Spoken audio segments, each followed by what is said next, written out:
सनातन धर्म संसार की सबसे पुरानी संस्कृति, सबसे पुराना प्राचीन धर्म हमारा हिंदू, हमारी सभ्यता है। हम कहते हैं हिंदू हैं हम, हाँ हैं, पर हमारा धर्म क्या है?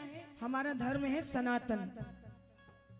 जितने लोग स्वयं को हिंदू समझते हैं वो हिंदू हैं, लेकिन धर्म है सनातन। ये ज्ञात होना बहुत आवश्यक है। और सनातन धर्म संसार में सबसे प्राचीन है, हमारी सभ्यता सबसे प्राचीन है। जब दुनिया को कै खे नहीं बोलना आता था तब हमने वेद लिख दिए थे। जिन अंग्रेजों के सामने आज खड़े होकर की दुनिया सलूट मारती है, वो हमारी पांडुलिपियां ले जा करके उसको पढ़ रहे हैं, और उनको पढ़ पढ़ करके उन्होंने हवाई जहाज बना लिए, और वो कहते हैं हमने बनाए हैं। पर हवाई जहाज सबसे पहले कहां बना? विमान किसका था? कुबेर जी का, जो रावण ने ले लिया। पुष्पक विमान सबको पता है ना कि रावण जब सीता जी का हरण करके ले गया था तो किस में लेके गया था? तो विमान किस संस्कृति की देन है? सनातन धर्म की देन है। अभी हम लोग कहते हैं कि महाराज मारा तो टाबरिया मारो, कहनो कौन मानना है? माने ही कौन नहीं। जब बढ़िया हो जाए फिर कहो थाना कुछ कौन बेरो थे। पुराना जमाना का हो, पुराना कहीं जमाना का में कोई 5000 साल पुराना जमाना का हो। जितने यहाँ पर मेरे युवान भाई बहन बैठे हैं वो भी सुने, क्योंकि आगे जाकर के वो भी माता पिता बनने वाले हैं और यहाँ बन चुके हैं, उनके छोटे छोटे बच्चे हैं। बड़ी ध्यान से सुनिएगा इस बात को। हमारी प्राथमिकता क्या है? बच्चा 3 साल का होते ही भागा दौड़ मच जाती है कि उसको किसी भी तरह से मिशनरी स्कूल में एडमिशन मिल जाए बस। और उन स्कूलों के नाम क्या है? मेरी घोर आपत्ति है इस बात पर। किसी को नाराजगी हो तो वो अपनी नाराजगी अपने पास है, मेरी नाराजगी मेरे पास है। मुझे आपत्ति है, ये मेरी व्यासपीठ कहती है कि उन स्कूलों के नाम होते हैं saint Peter, saint Joseph, saint Mary. तो सेंट पीटर सेंट जोसेफ में पढ़ने वाले बच्चे क्या पढ़ेंगे? उनको वहां पर रामायण पढ़ाएंगे या भगवत गीता पढ़ाएंगे? फिर जो सेंट पीटर में पढ़ेगा वो बड़े होकर के पीटर ही बनेगा, पवन नहीं बनेगा। जो सेंट मैरी में पढ़ेंगे उनको कहां पढ़ाया जाता है साहब?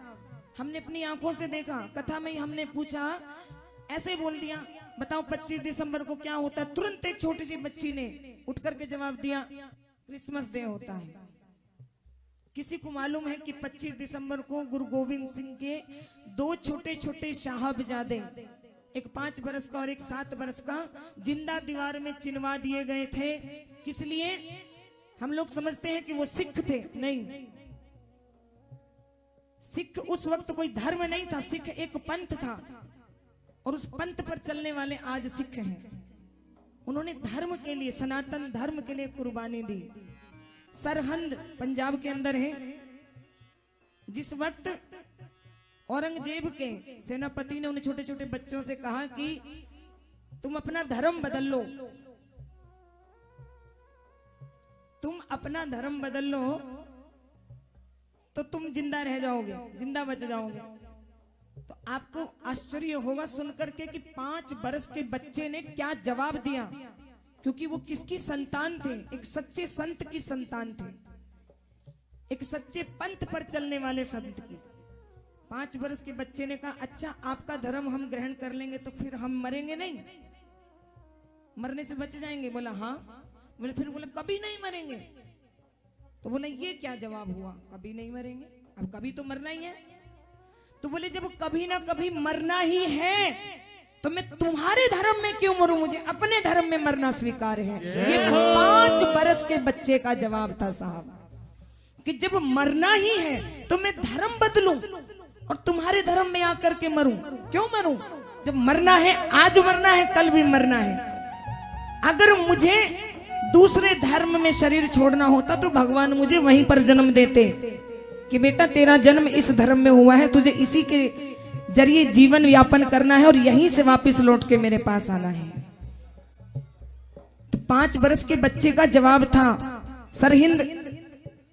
अब माला से लुधियाना की तरफ जाते हो आप तो तकरीबन 100 किलोमीटर दूर पर पड़ता है, कभी जाओ तो वहां पर। हालांकि मैं ब्राह्मण कुल से हूं और बहुत सारे लोग ये समझते हैं कि जितने 10 सिखों के गुरु हुए हैं वो सिखों के हैं। नहीं भैया, वो पूरे सनातन धर्म के गुरु थे। गुरु नानक देव जी,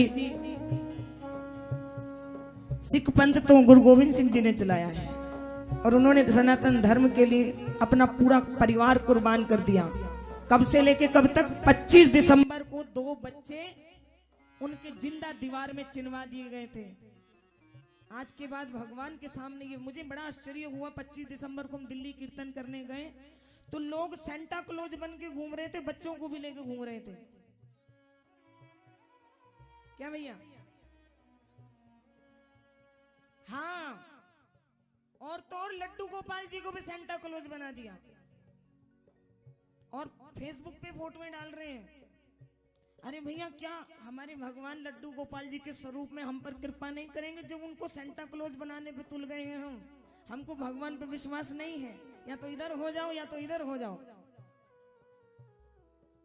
आप दुनिया में कहीं भी चले जाइए, किसी भी धर्म में किसी ने कहा जो उनके जहां से वो धर्म शुरू हुआ है, मैं कोई ABCD किसी धर्म का नाम नहीं लूंगी, जहां से वो धर्म शुरू हुआ है उस धर्म के जो जन्मदाता हैं वो कहते हैं मैं तो भगवान का, अल्लाह का पैगंबर हूं। पैगंबर का मतलब क्या होता है? पैगाम देने वाला, जो भगवान का संदेशा लाते हैं। ऐसे ही यीशु मसीह भगवान का संदेशा लाते हैं। सीना ठोक करके कुरुक्षेत्र की भूमि में अर्जुन को भगवान कहते हैं, पार्थ मैं कोई पैगंबर नहीं हूं, मैं ही भगवान हूं। पैगंबर नहीं हूं मैं। ये आपको केवल सनातन धर्म में ही देखने को मिलेगा। एक पग उनका रथ के डंडे पर है और दूसरा पग रथ के ऊपर है और एक हाथ कमर पर है और दूसरी उंगली पार्थ की तरफ है। पार्थ मैं ही भगवान हूं, मैं भगवान हूं। तो फिर हम कहां से, क्यों हम पश्चिमी सभ्यता की तरफ जा रहे हैं भाई? वो तो हमारी तरफ आ रहे हैं। एक बार हमारे कीर्तन में आए, बोले हम तो देख के हैरान ही है, आप लोगों में इतने सारे लोग परिवार में एक साथ रहते हैं। हमारे यहाँ तो 18 साल का होते बच्चा घर से चला जाता है या तो माँ बाप भेज देते हैं। और जब बच्चे मिशनरी स्कूल में पढ़ेंगे साहब, तो फिर वो उनके माँ बाप एक दिन अंततः वृद्धाश्रम में ही मिलेंगे। आपने कभी नहीं देखा होगा किसी किसान के बच्चे के माँ बाप जो हैं आपको वृद्धाश्रम में नहीं मिलेंगे। हम मिले हैं, पंजाब में गए, हमने देखा, एक मैया से पूछा, दिल्ली से गई हुई थी, उनके पुत्र क्या है? बहुत बड़े अस्पताल में डॉक्टर हैं। और मैं आपको एक सच्ची घटना बता रही हूं। अभी पटना में हमारी कथा थी तो वहां हमें बाबा मिले, बड़े उच्च कोटि के संत। बोले बेटा, बाबा की आंखों में आंसू आ गए। बोले एक गांव से, और आजकल आपको बहुत सुनने को मिलता भी होगा, एक गांव से एक किसान ने अपने बच्चे को पढ़ाया, बहुत एक एक पैसा जोड़ जोड़ के पढ़ाया और वो बच्चा IAS बन गया। सत्य घटना। IAS ऑफिसर बना और शहर में उसकी नौकरी लग गई।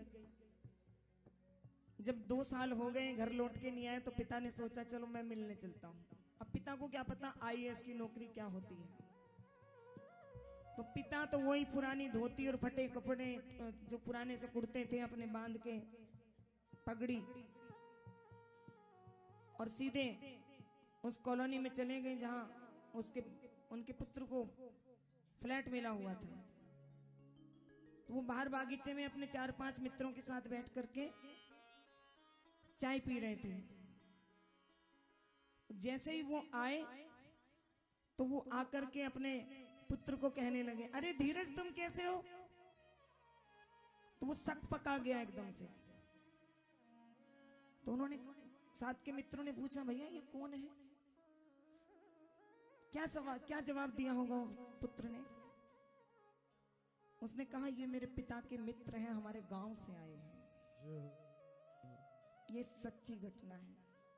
बच्चे पढ़ लिख करके जब अफसर बन जाते हैं तो जिसने वहां तक पहुंचाया है उसी को पहचानने से इनकार कर देते हैं। मतलब कि इस दुनिया में कौन किसी का होता है, धोखा दे देते हैं वही हमें जिस पे भरोसा होता है। जय हो।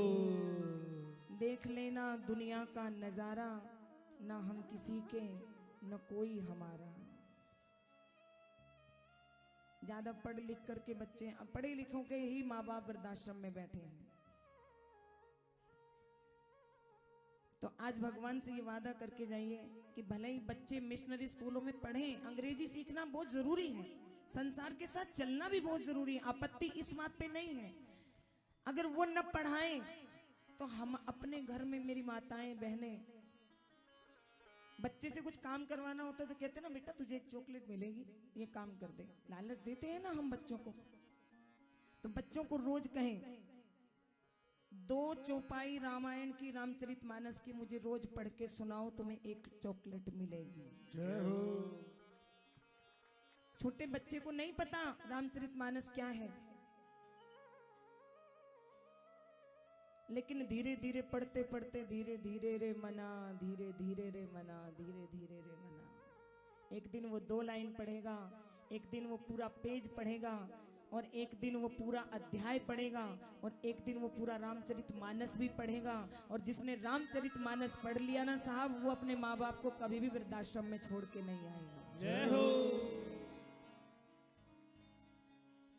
बच्चों को पता ही नहीं है, कुछ दिनों में कह देंगे राम जी कौन है, कृष्ण जी कौन है, उनका क्या दोष है।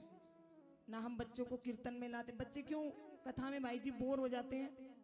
किस लिए बोर हो जाते हैं? क्योंकि हम बच्चों को लाते ही नहीं है कीर्तन कथा में। हमने बच्चों को पहले से, ये क्या करेगा जाके, ये बोर हो जाएगा। तो बच्चे के दिमाग में ये बात बैठ गई कि मैं अगर वहां जाऊंगा तो मेरे मम्मी पापा सही कह रहे होंगे, मैं तो बोर हो जाऊंगा। हमने ही तो सिखाया उसे कि ये तंग करेगा, ये बोर हो जाएगा। जैसे 2 थप्पड़ मार करके हम उसको सुला देते हैं, जैसे 2 थप्पड़ मार करके हम कहते सीरियल आ रहे हैं, शोर मत कर, चुपचाप बैठ जाओ।